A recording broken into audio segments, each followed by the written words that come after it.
You just realized your business needed to hire someone yesterday. How can you find amazing candidates fast? Easy. Just use Indeed. Stop struggling to get your job post seen on other job sites. With Indeed sponsored jobs, your post jumps to the top of the page for your relevant candidates, so you can reach the people you want faster. According to Indeed data, sponsored jobs posted directly on Indeed have 45% more applications than non-sponsored jobs. Don't wait any longer. Speed up your hiring right now with Indeed. And listeners of this show will get a $75 sponsored job credit to get your jobs more visibility at Indeed.com/kidsandfamily. Just go to Indeed.com/kidsandfamily right now and support our show by saying you heard about Indeed on this podcast. Terms and conditions apply. Hiring? Indeed is all you need. Are you ready to learn the 3 secrets to launching a successful podcast? Hi, I'm Bill, a recent client of the Podcast Mogul. If you've been thinking about starting a podcast but aren't sure where to begin, he's got you covered.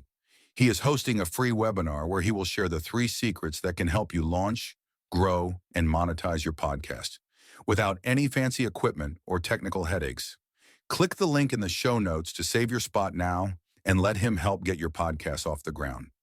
Hey entrepreneurs, it's your podcast mogul Phil Better here. I am excited for this episode as I know you are.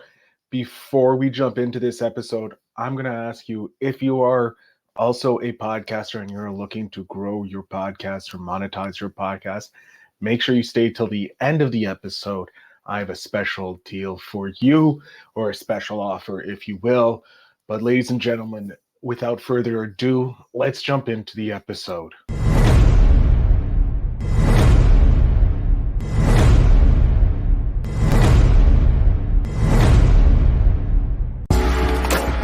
Welcome to Invest in Yourself, the Digital Entrepreneur Podcast. Join the podcast mogul Phil Better as he interviews successful entrepreneurs that make their living in the digital world. Now, let's join your host, Phil Better, and his special guest today on Invest in Yourself, the Digital Entrepreneur Ladies and gentlemen, welcome back to another episode of Invest in Yourself, the Digital Entrepreneur Podcast. I am, of course, your host with the most, Phil Better. And today I'm very excited to talk about our guest, who is the co-founder and executive chairman of Prodify. He is convinced that a product is the single most important success driver for a tech company, which is why he founded Prodify, to share what he learned from being an advisor to over 50 tech companies and to continue to help others realize their full potential. Our guest has led successful technology products for the last 25 years. He cut his teeth at eBay during its heyday, then moved to product leadership roles at O-Power, Go Canvas, and most recently as CPO of Whoop. He has been featured on several product podcasts, spoken at top product events, lectured at HBS, and co-authored the book, Build What Matters. Please welcome our guest, Ben Foster. Ben, thank you for coming on the show today.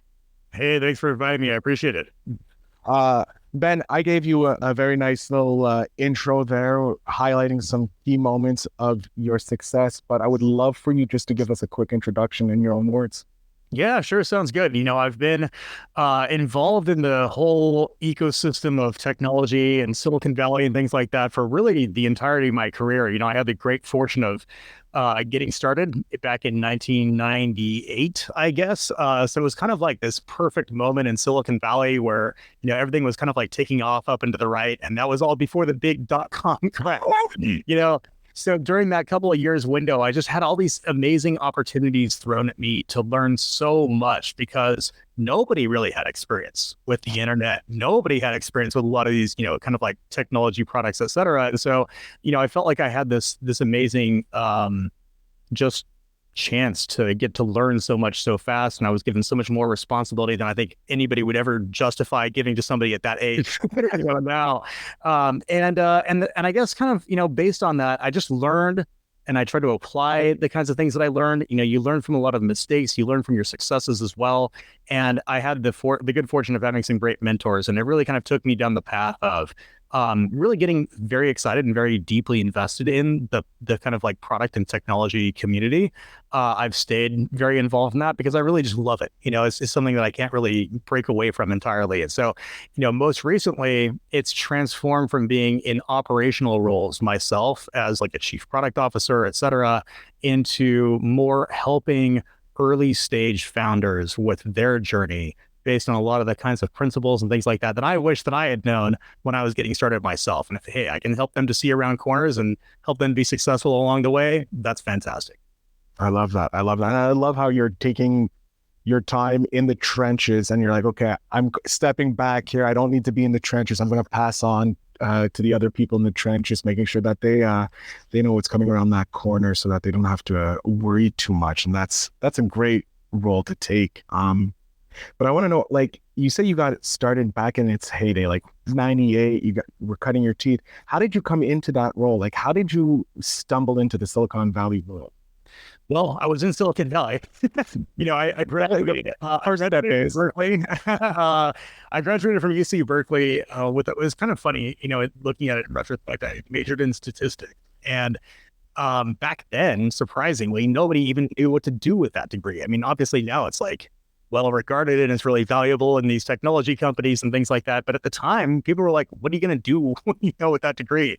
And I think I just was sort of lucky maybe to have been in the right time and the right place to some extent, like you said, stumbling through probably the right way of describing it.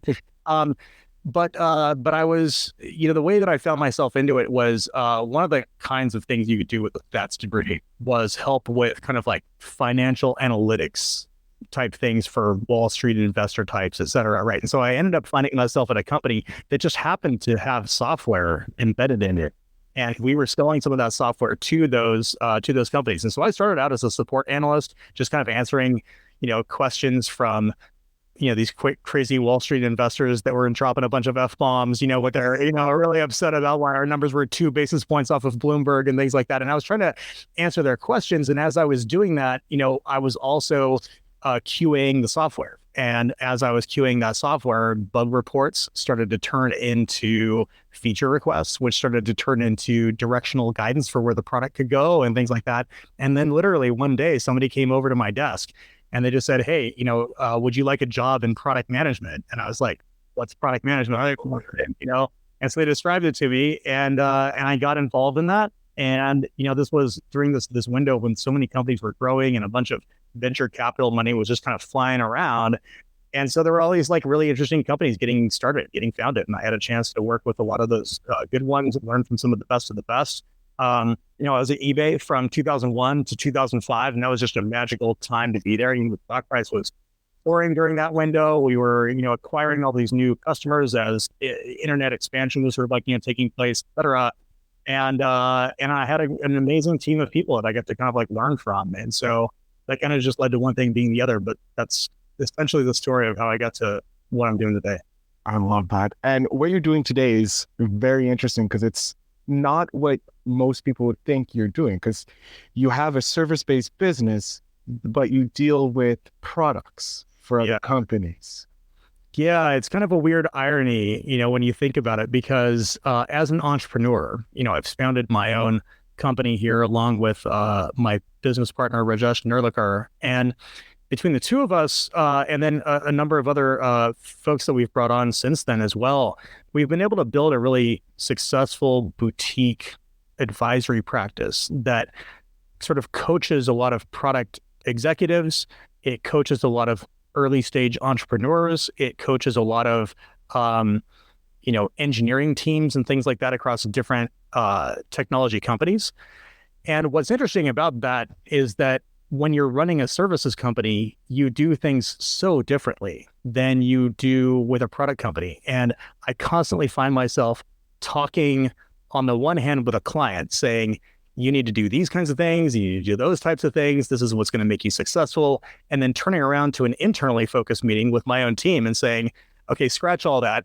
Here's all the things that we're going to do instead. Here's how we need to do it, et cetera. And while there are some commonalities, the reality is what makes a successful services company like Prodify is very different than what makes a successful client of a company like Prodify, which would be like, a typical kind of like tech company, application company, something like that. And why did you shift off? Why did you go from, working in the trenches to co-founding Prodify to helping these tech startups?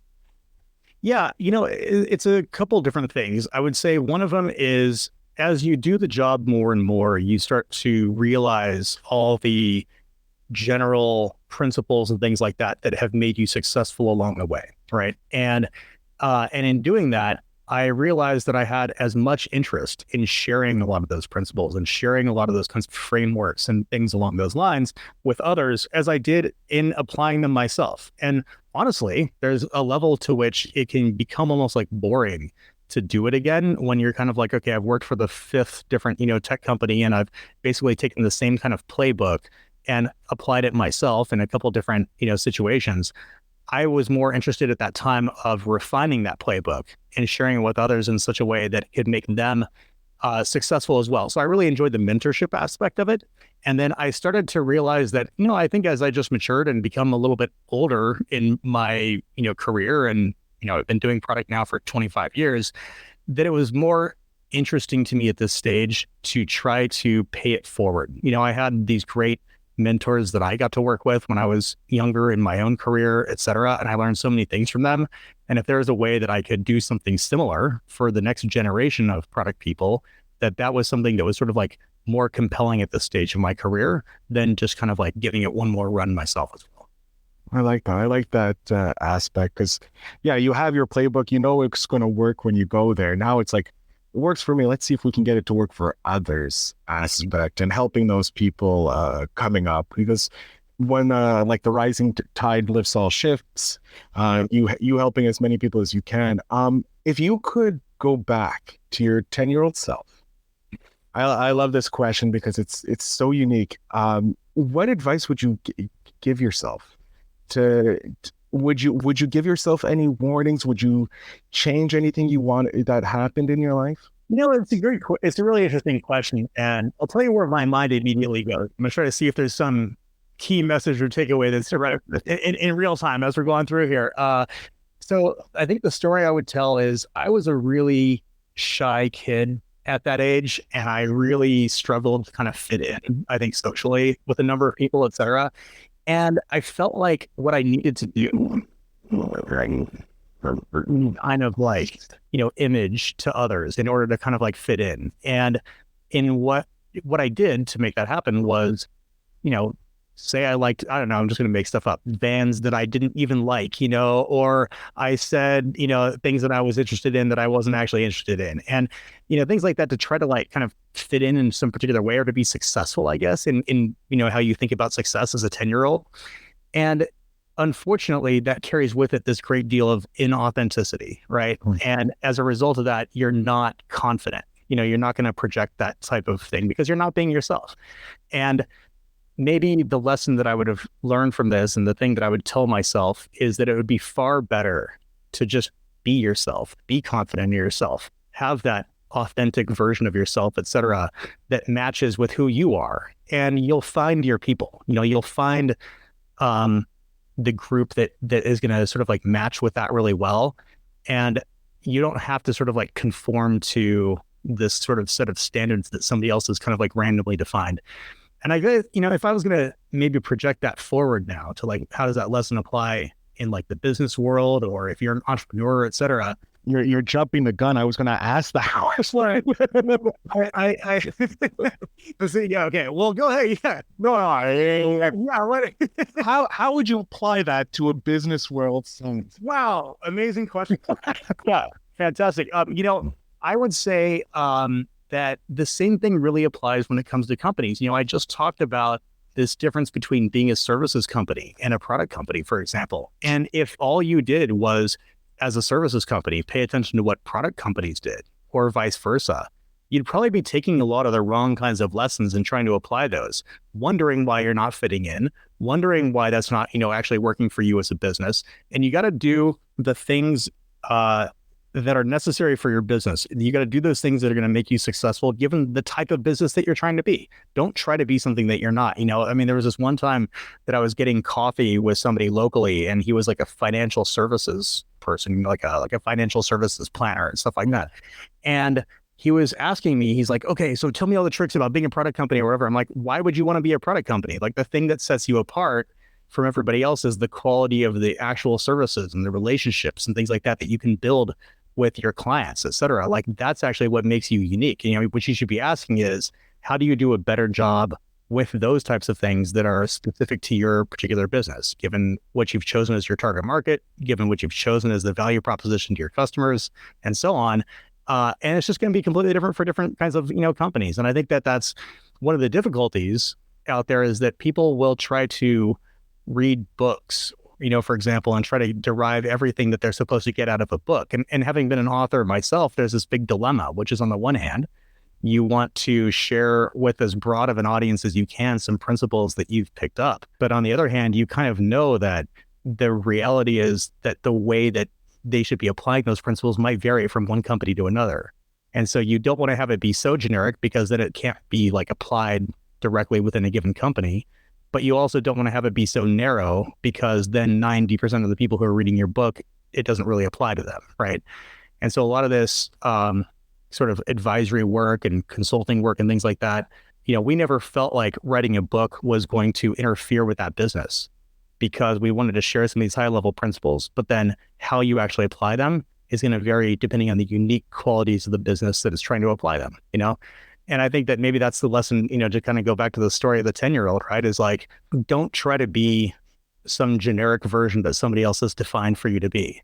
Be successful at what you do. I mean, if you look at all the most disruptive companies, it wasn't because they followed all the trends that were out there. It's because they bucked the trends that were out there, right? And they sort of like set their own examples that now everybody else is trying to follow. Oh, no. And it's true. Like, if we look at TikTok, how everybody, the short form video, Instagram took it, Facebook took it, all the YouTube is now trying to do that. It's like, it's disrupting the market in their own unique way. How do you go about helping someone become that kind of disruptor when someone comes to you with their product and they're like, and it's a great product, it is going to disrupt, but they may be missing something? Like, how do you go about helping them? Yeah, there's two things that I think get in the way when somebody's trying to be disruptive in a particular market. There's two reasons that they end up failing. I think one of them is they think a little bit too narrowly, or kind of like more immediate term than they should. You got to think long term about what the 10x version of quality of this is going to look like for somebody else, right? I mean, you don't disrupt a market by doing something just kind of like very marginally better than everybody else. That'll make you successful. You'll have a little bit of differentiation in there. It'll help you to kind of like acquire a bit of a market, but that's not going to be disruptive, right? You gotta take some sort of like a bet on something long term that's going to be sort of like truly game changing if you can make it work. And usually it is a bet, because if it was easy and it didn't carry with it any risk, your competitors would have done it already, right? So, I think that's item number one. And item number two is, people make this mistake of thinking that they're going to disrupt a market sort of like more directly, when in reality it happens indirectly. Okay, nobody disrupts a market by these sort of like direct means. What happens is, you solve a customer problem so well, some sort of problem that customers care about so well, that it transforms their expectations. And it's those shifting expectations of customers that actually transforms the market, right? Like, I hear entrepreneurs say this kind of thing all the time, like, oh, we're going to, come into this space and we're going to completely change it and turn it upside down, or we're going to go make $3 billion, or, whatever. And it's like, okay, that's great if those are sort of like the sort of side effects, or the sort of like results of you making a really good investment. But don't think about it from your perspective as a business, all right? You're not going to get these kind of like results because you just want them. You're going to get them because they're the byproduct of you solving something for customers that's so valuable and so different for them that it's going to change their expectations forever. And now what happens is, all of your competitors, the kind of like companies that have been out there trying to solve these problems previously themselves, are going to find themselves kind of behind the eight ball, because the customer's expectations have transformed underneath them because of what you've done, right? I mean, let's take the Uber versus taxi example, right? I mean, it's one that everybody's kind of like familiar with. We were all fine with taxis before Uber came along, right? It wasn't really a problem. And like, it was annoying. And as you'd call them and they wouldn't show up at your house, and, the taxi cabs were dirty and, things like that. But it was just like, you just kind of expected it. It was just the nature of how that stuff went. And then Uber comes along and it's like, I can get it from my phone. I don't have to talk to some crazy dispatch person who I don't even know if they're taking notes on what I said. I can see whether the car is actually on the way. I can rate the driver, and so I get a better quality experience. I got a clean car. Like it's infinitely better than what the taxi experience was. Now, what happened was Uber comes along, creates this experience that's disruptive in this way, right? Because they're using technology in a way that taxi cab companies could have done this the whole entire time themselves, right? They just never did because they didn't think it was worth the investment. They were spending money instead on stuff like, paying off politicians and things like that to try to maintain their market share, as opposed to actually solving problems for the customers. Now somebody else comes along, they disrupt the experience for the customers. Now your customer experience is sort of like, completely antiquated as a taxi cab company, because customers, it's the same exact experience as it's always been, but customers' expectations have now risen. And now you're realizing that you're like way behind, right? That you're no longer as good of a solution as you used to be, not because your solution has changed, but because you're sort of like in this changed environment, right? That's what disruption looks like. It's not that Uber just came along and became a better taxi cab company. It's they envisioned something far in the future that was going to be far superior. And in doing so, they solved a customer problem. They had this kind of customer focus in such a way that everybody else just sort of like woke up one day and was like, oh crap, we're like, we're off, right?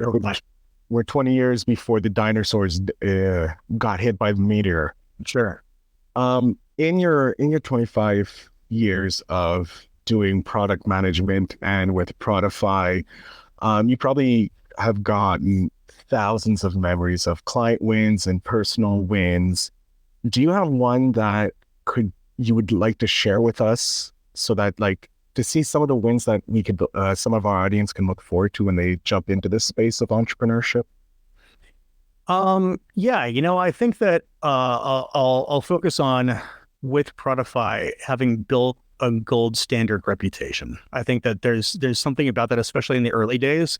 Some companies or some entrepreneurs try to focus a little bit too much on trying to be, they'll focus on their profitability, they'll focus on their ability to scale, they'll focus on, can I hire cheap, labor, things like that.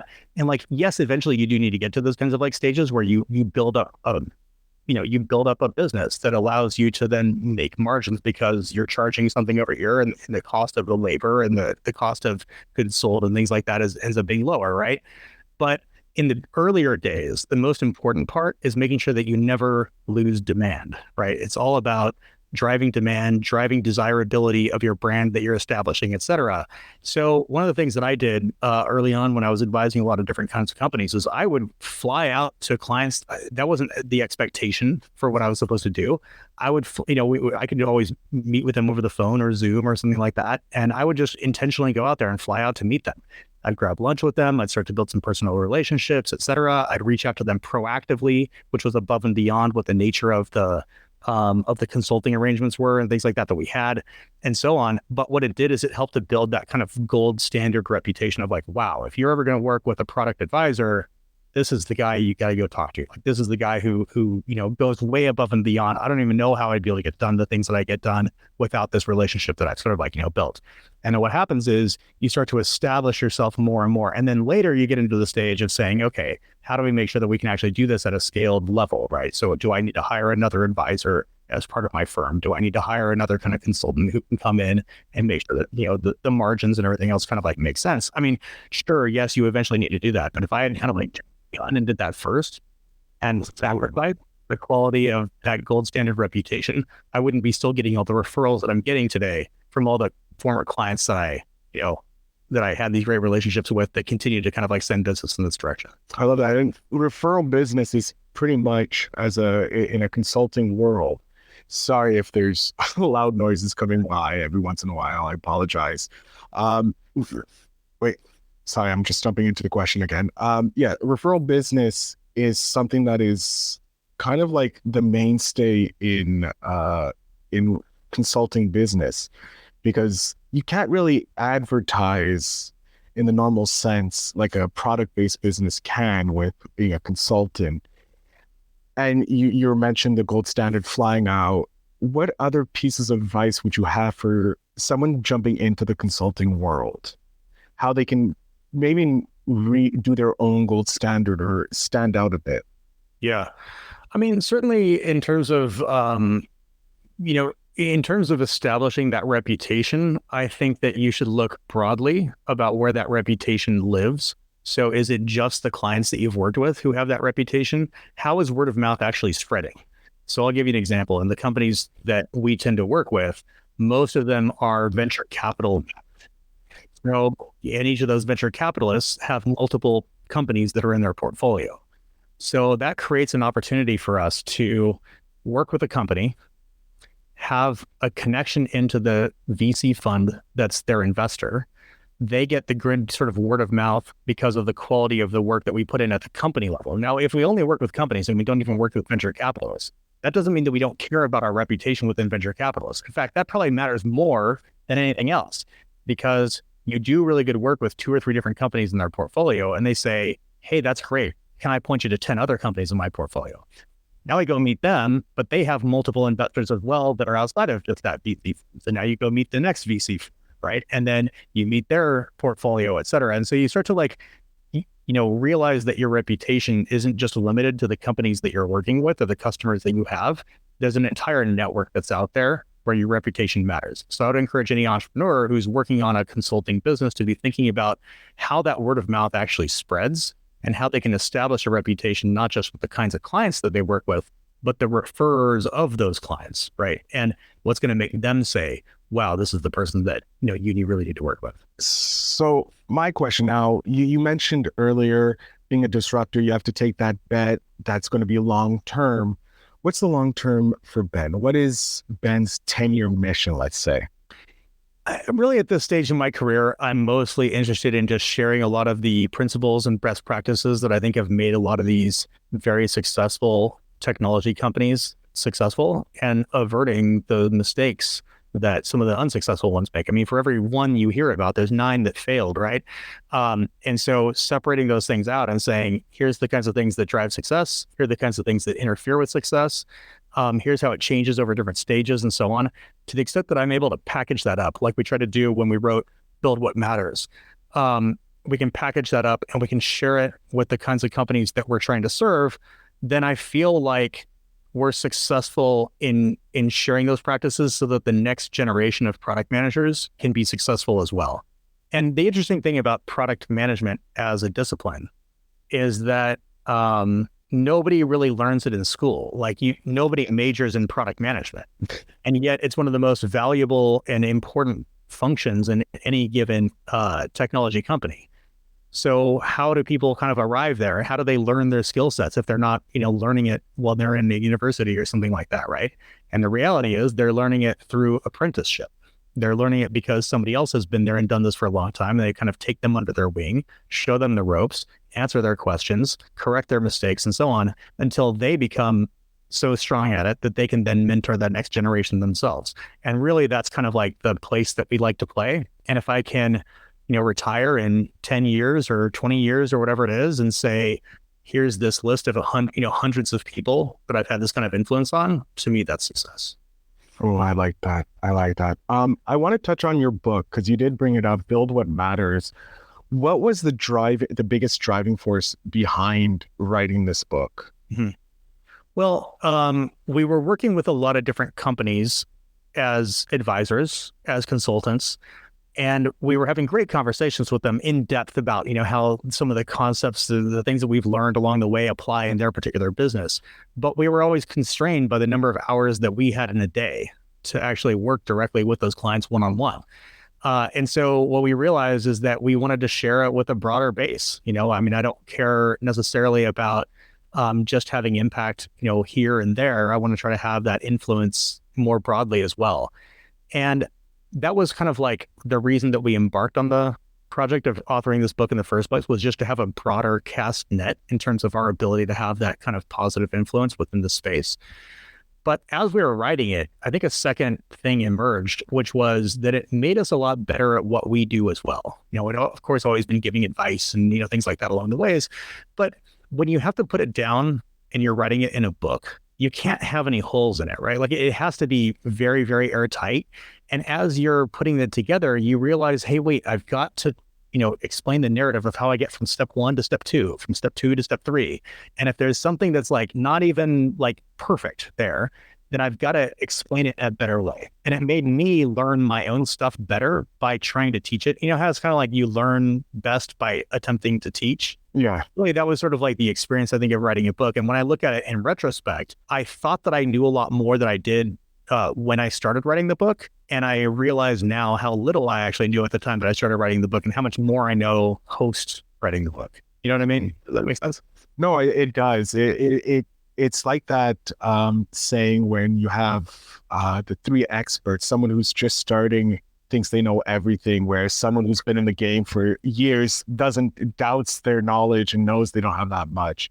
So I like that. And it's like what you said with writing a book. You realized I may know a little bit. I don't know everything. I've always compared it to like, you wake up from this dream and you try to tell your significant other about it or something like that right in the morning. And in your head, you're like, oh, it totally makes sense. I'm going to describe the whole thing. And it's only as you start describing it that you're like, whoa, wait, like, I don't know how I got from here to here, but never mind that. And then you try to keep going on with the story. Well, the problem is we can't say never mind that when you're writing a book, right? Like you're forced into making the narrative really make sense. And so that kind of forced our hand to have to think harder about some of the things that we hadn't thought about nearly as well. And I feel much better about our approach at this point. I love that.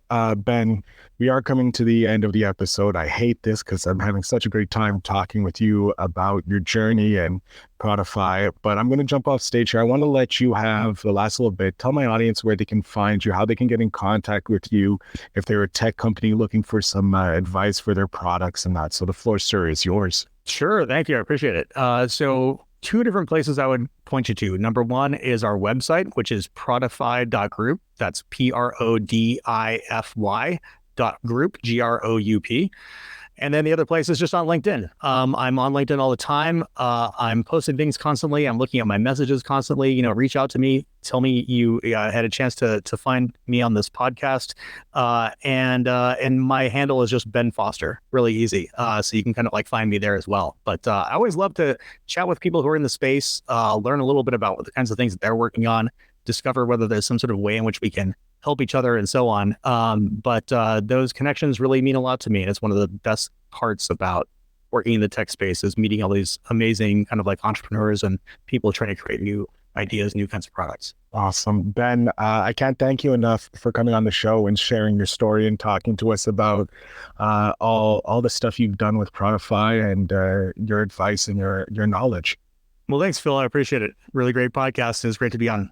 Thank you. To my audience, as you know, in the show notes, you'll have all the links to connect with Ben and Prodify, and I highly suggest you do it. His LinkedIn is on point. But I thank you very much for listening, and remember to always invest in yourself.